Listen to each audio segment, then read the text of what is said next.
എന്താണ് നോക്കുന്നത്? ഇവിടുന്ന് രക്ഷപ്പെട്ടോ? ഓടിക്കോ. പോയി 4 പേരുടെ ചെയിൻ മോട്ടിക്കടാ. പോടാ. പോ.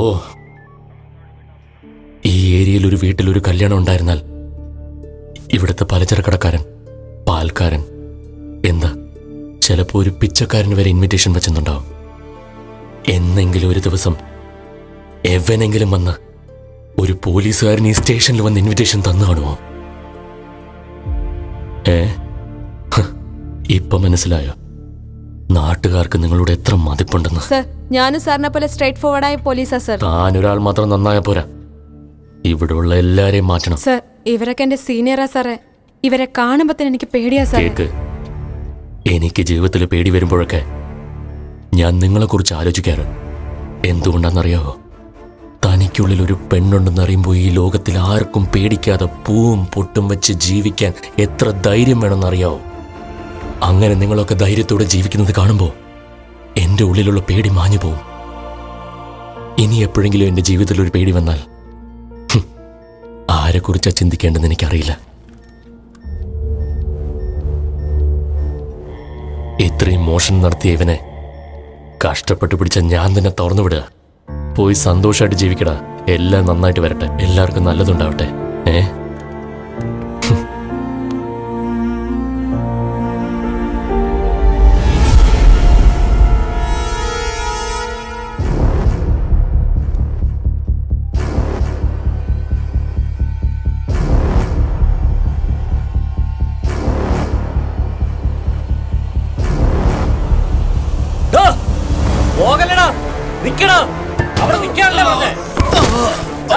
എന്റെ അടുത്ത്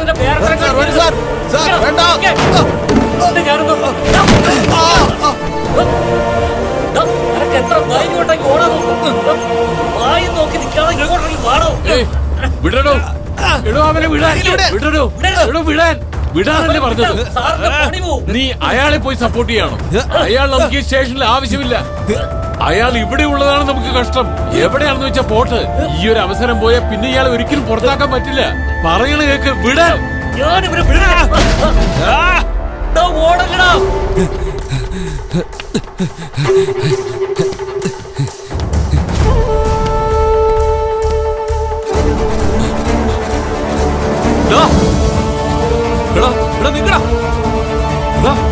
ഓടരുത്. നിൽക്കാതെ പറഞ്ഞ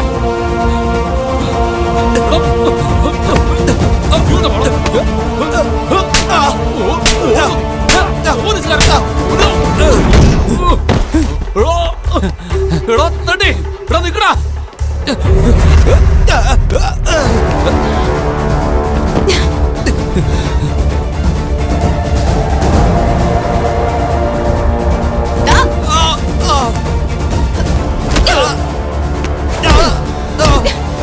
പോലീസിന്റെ അടുത്താണോ നിന്റെ കളി? കണ്ണു കാണാതെ പോയാ നിന്റെ ജോലി പിന്നെ ഉണ്ടാവില്ല. പോയി കണ്ണെടുക്ക്. എന്റെ ജോലി പോയാലും സാരമല്ല, എന്റെ സാറിന്റെ ജോലി പോകാൻ പാടില്ല.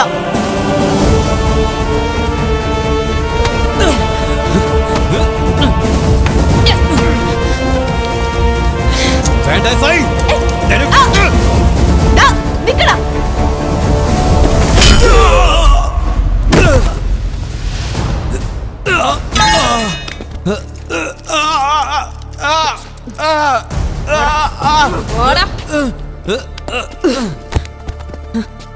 ഇന്നു മുതൽ ഞാനും സാറിനെ പോലെ ഒരു ധൈര്യമുള്ള പോലീസ് ഓഫീസറായി സാർ. സാർ, ഒരു മിനിറ്റ്. ഇനി മുതൽ സാറിന് എപ്പോഴൊക്കെ ഭയം തോന്നുന്നോ അപ്പോഴൊക്കെ ധൈര്യം തോന്നാൻ ട്രാൻസ്ജെൻഡേഴ്സിനെ ഓർക്കാം sir. I am very proud to be under your control sir.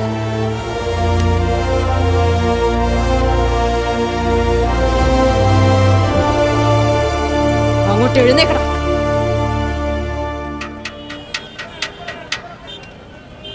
എന്തായിക്കാ, കച്ചവടമൊക്കെ എങ്ങനെയുണ്ട്?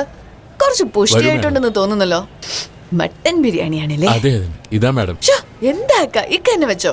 ഞാൻ ഇക്കയ്ക്ക് കാശ് തരാനാ വന്ന. ഞാൻ ഓരോ കടയിൽ നിന്ന് വാങ്ങിച്ച പിരിവില് കുറച്ച് ആഭരണം വാങ്ങിച്ചു വെച്ചതാ. അതെല്ലാം കൂടി വിറ്റ് എല്ലാ കാശും തിരിച്ചെടുത്തോണ്ടിരിക്കാം. ഇനി ആകപ്പാട് ഇത്രയേ ഉള്ളൂ. ദൈവത്തോർത്ത് ഇത് വാങ്ങിച്ചോ.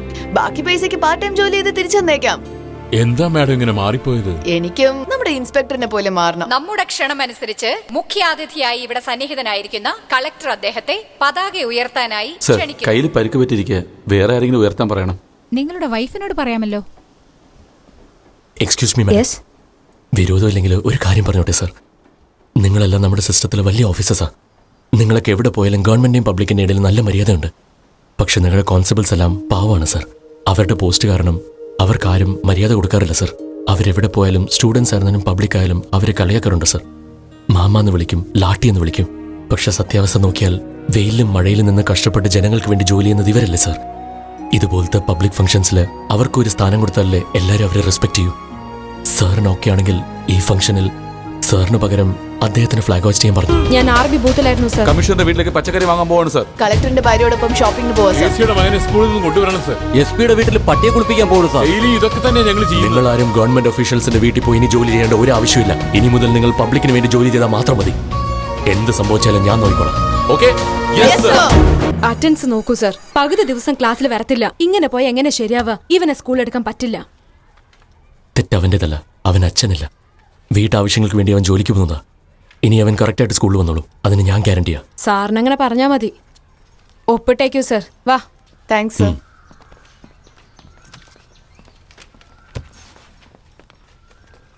സർ, എഴുതിക്കൊണ്ട് തന്നെ ഇരിക്കൂ. എന്നെ നോക്കണ്ട, ഞാൻ പറയുന്നത് മാത്രം കേട്ടാൽ മതി. നിങ്ങളുടെ അനിയൻ സ്വയം റൗഡിയായതല്ല, അവനെ ഒരുത്തൻ റൗഡിയാക്കിയതാ. നിങ്ങളുടെ അനിയനെ കൊലയാളിയാക്കിയവൻ്റെ പേര് മീശ പത്മനാഭൻ. നിങ്ങളുടെ അനിയനെ പോലെ ഒരുപാട് പേര് അവൻ്റെ കൺട്രോളിലാണ് സാർ. എൻ്റെ മോൻ പോലും അവൻ്റെ കൺട്രോളിലാണ് സാറേ. അവനിപ്പോൾ എവിടെ ഉണ്ടാവും? സാർ, അവൻ്റെ കട്ടൗട്ടിൻ്റെ കാലിൻ്റെ കീഴിലാണ് നിങ്ങളുടെ പോലീസ് ബൂത്ത് ഇരിക്കുന്നത്.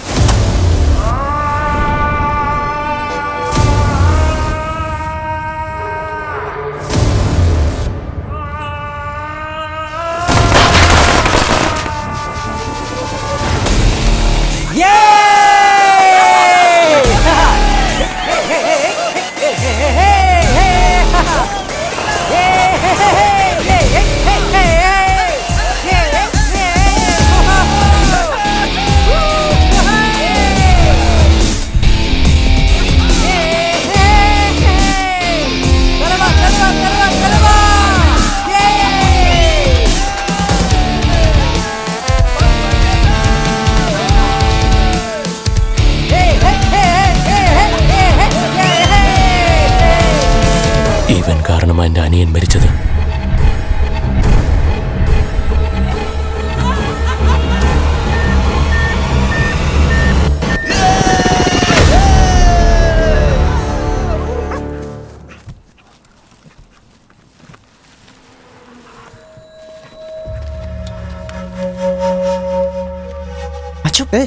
സൈലൻസർ ഇടറാ.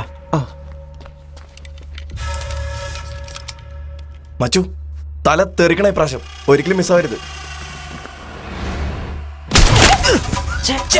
ഇവനൊരു കാര്യം.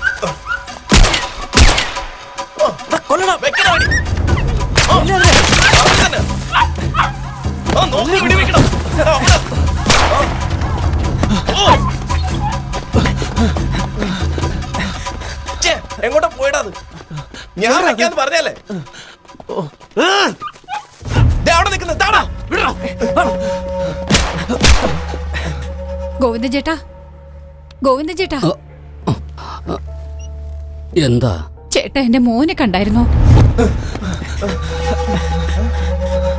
എന്റെ അടുത്ത് തരാൻ പറഞ്ഞ കേക്കണ്ടേ? അത് അവന്റെ കൈ കൊടുക്ക്. അവിടെ നിൽക്കുന്നു.